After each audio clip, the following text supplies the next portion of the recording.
আসসালামু আলাইকুম গাইস, তোমরা সবাই কেমন আছো? আশা করি সবাই ভালো আছো। আমিও ভালো আছি আল্লাহর অশেষ রহমতে। চাউন আসতেছে আমার মেয়ের, আমার 7 মাসের ছোট্ট একটা কিউট বেবি। তোমরা অবশ্যই ভিডিওতে তাকে দেখছো, একটু শব্দ করতেছে, তোমরা ভয়েসটা ইগনোর করবা প্লিজ, কেউ কিছু মনে করবা না। আর তোমরা যারা আমার ভিডিওটা দেখো অবশ্যই চ্যানেলটা সাবস্ক্রাইব করে দিবা, লাইক কমেন্ট শেয়ার করবা। তোমাদের একটা লাইক, একটা সাবস্ক্রাইব, একটা কমেন্ট আমাদের অনেক উৎসাহ দেয় নতুন নতুন ভিডিও দিতে এবং সামনের দিকে আগায় যাইতে। সো আজকে রাত 9টা বাজে বের হয়ে ফেললাম বাবুর জন্য কিছু ড্রেস কেনার জন্য ফুটপাথ থেকে। যেহেতু ছোট মানুষ বারবার হিসু করে দেয়, সো ওর জন্য কয়েকদিন পরই ড্রেস কিনতে হয়। তো আমরা চলে আসলাম, এই দেখো রাস্তার আশেপাশের ভিউ, কত মানুষ, একদিকে শাকসবজি আরেকদিকে হয়েছে তোমার মার্কেট, কাপড় চোপড়। এই যে দেখছো কত সুন্দরই না ভিউ, প্রচুর মানুষ আসা যাওয়া করতেছে। তো তোমরা অনেকেই জানো যে ঢাকা শহর মানেই হয়েছে জ্যাম। এই দেখো কত প্যাক কাদা, যদিও দেখছো আসার সময় তেমন একটা জ্যাম হয় নাই, কিন্তু বিশ্বাস করো ভিডিওটা ফার্স্ট থেকে লাস্ট অব্দি দেখবা। এই দেখো এটা আমার মেয়ে, তোমরা সবাই ওর জন্য দোয়া করবা। ওই আর আমার সামনে, সো যাওয়ার সময় দেখবা কত জ্যামে পড়ি। আর তোমরা অবশ্যই ভিডিওটা ফার্স্ট থেকে লাস্ট অব্দি দেখবা, তাহলে আমাদের বাড়ির গেট এবং আমরা কোন বাড়িতে থাকি তা অবশ্যই দেখতে পারবা, ভিডিও লাস্টে আছে। সো এখন আমাদের বাবুর জন্য ড্রেস কেনা শেষ, এখন আমরা চলে যাইতেছি। তো দেখতে থাকো গাইস, আর আশেপাশের ভিউটা তোমরা অবশ্যই ভালো করে দেখবা। রাতের বেলা তো তাই ভিডিওটা তেমন একটা বোঝা যায় না, যতটুকু বোঝাতে পেরেছি তোমাদের দেখাতে পারছি। এই দেখো জ্যাম পড়ে গেছে, মানে বাড়িতে যাওয়ার সময় প্রচুর জ্যাম, দেখছো কি একটা অবস্থা। এই অটো রিক্সাগুলোর জন্যই আজকে বাংলাদেশে এত অ্যাক্সিডেন্ট হয়, একদম ঝাঁক বাইদা চলে, একটার পরে একটা আসতেই আছে। মানে আমি বসে বসে গুনতেছি, মানে শেষ হয় না কেন এতগুলা, দেখছো।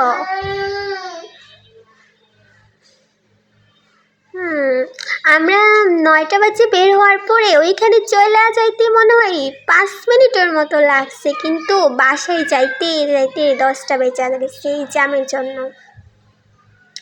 পুরাটা তো তোমাদের মানে দেখাই না, স্কিপ করে টাইনা দেখাইতেছি। সো যদি দেখাইতাম তোমরা বুঝতে কতক্ষণ যে বসেছিলাম এই জ্যামে।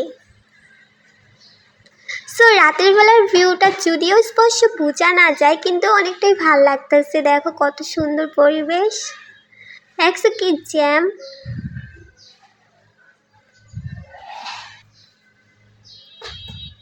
আর তোমরা আমার ভিডিও দেখো, ভিডিওতে লাইক করো না, কমেন্ট করো না, চ্যানেলটা সাবস্ক্রাইব করো না, ভিডিও স্কিপ করে চলে যাও, এইটা তো ঠিক না। তোমরা অবশ্যই আমার চ্যানেলটা সাবস্ক্রাইব করে রাখবা, তাহলে আমি নতুন ভিডিও আপলোড করার সাথে সাথে তার নোটিফিকেশন তোমাদের কাছে চলে যাবে, এবং আমি তোমাদের চেষ্টা করব প্রতিদিন সুন্দর সুন্দর অনেক ভিডিও উপহার দেওয়ার, অনেক জায়গায় যাব। যদি তোমরা তোমাদের রেসপন্সিবলি পাই তাহলে অনেক কিছু দেখাবার চেষ্টা করব, অনেক কিছু শেয়ার করব, যদি তোমরা সাপোর্ট করো। তোমাদের সাপোর্ট ছাড়া তো আমরা আগাইতে পারি না, তোমরা অবশ্যই আমাদের সাপোর্ট করবা। দেখো আবারও জ্যাম পড়ে গেছে, মানে জ্যাম এক জায়গা থেকে ছোটে আরেক জায়গায় চলে যায়,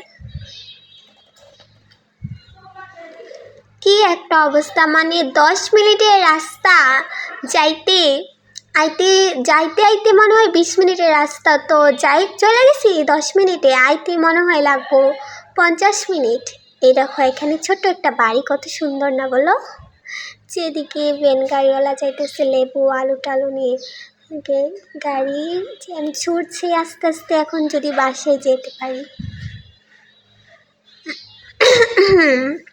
আর এই রাস্তার মাঝখানে পাগল মহিলা দাঁড়ায় রয়েছে, আমি তো ভাবছি উনি না আবার আমার ফোন নিয়ে নেয়। দেখো আবারও জ্যাম লেগে গেছে। কি আম্মু, দেখো আমার বেবিটা কান্না করতেছে, ওর জন্য তোমরা সবাই দোয়া করবা। তোমরা তো কম বেশি অবশ্যই আমার মেয়েকে দেখো ভিডিওতে, আমার মেয়েটার জন্য অবশ্যই অনেক দোয়া করবা, যেহেতু ছোট মানুষ।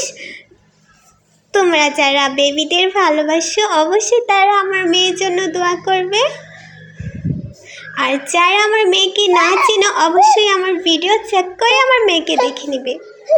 এই দেখো কালকে বৃষ্টি হয়েছিল, এজন্য রাস্তায় পানি কাদাও জমা রয়েছে। দেখো বাড়িটা কত সুন্দর। আর বেশিক্ষণ নাই, আমরা প্রায় চলে আসছি, আর কিছুক্ষণ। যাক বাবা, এই রাত করে ছোট মেয়েকে আর জামাইকে সাথে নিয়ে যে জার্নি, তার থেকে তো বাঁচা গেল। ঢাকা শহর মানে যানজট, এজন্য 10 মিনিটের রাস্তাও যাইতে ইচ্ছা করে না।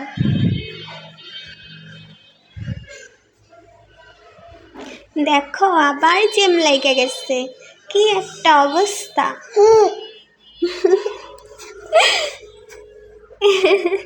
আমার মেয়েও বলে আবার জ্যাম লেগে গেছে। আমার মেয়ে কিন্তু খুবই ছোট একটা বাচ্চা, মাত্র 6 মাস, 6.5 মাসের একটা বেবি। দেখো আমরা এসে পড়েছি। দেখো কত সুন্দর না পরিবেশটা।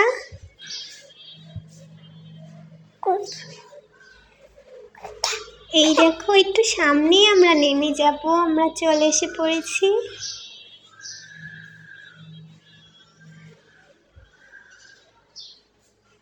এই যে এখন আমরা নেমে যাব, এই যে এটা হচ্ছে আমাদের বাড়ির গেট।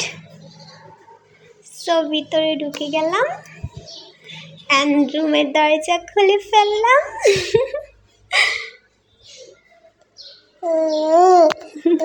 এখন একটু রিল্যাক্স লাগতেছে, আমার মেয়েটা ঘুমায় গেছে।